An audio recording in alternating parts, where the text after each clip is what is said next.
이 내용은 저희 채널A 단독 보도 내용입니다. 지난 17일 기소된 박 전 대통령 재판 준비를 앞두고요. 변호사들과 마찰이 있었다고 합니다. 김태현 변호사, 어떤 마찰이 있었던 겁니까?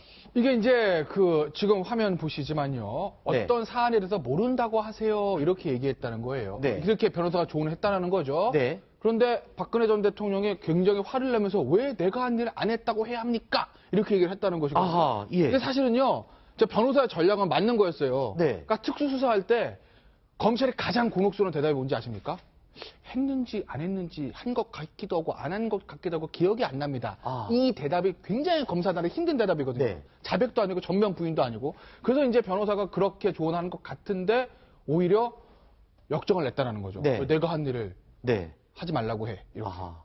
근데 알려진 바에 따르면 자백은 하지 않고 전면 부인이라고 했는데 과연 박근혜 전 대통령이 한 일 뭐를 얘기했는지에 대해서는 아직까지 알려진 바는 없습니다.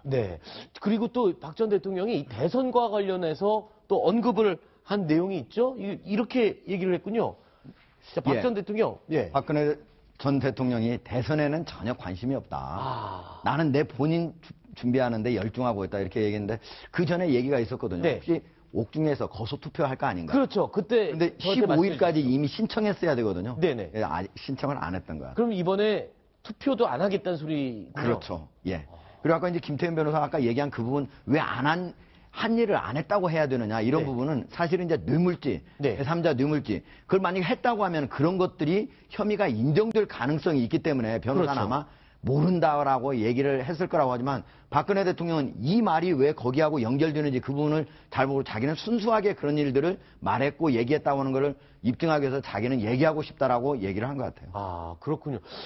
과연 박근혜 전 대통령 입장에서는 이번 정권의 대통령이 누가 되느냐에 관심이 전혀 없을까요? 저는 그렇지 않겠죠. 굉장히 관심이 많을 수밖에 없겠죠. 왜냐하면 본인의 재판 여부도 그렇지만 사실은 재판 결과에 따라서 나중에 사면 이제 여부가 달려있기 때문에 굉장히 중요하고요. 근데 이렇게 생각할 수 있을 것 같습니다. 누가 정권을 잡더라도 어쨌든 박 전 대통령의 사면 문제는 굉장히 불거질 수밖에 없습니다.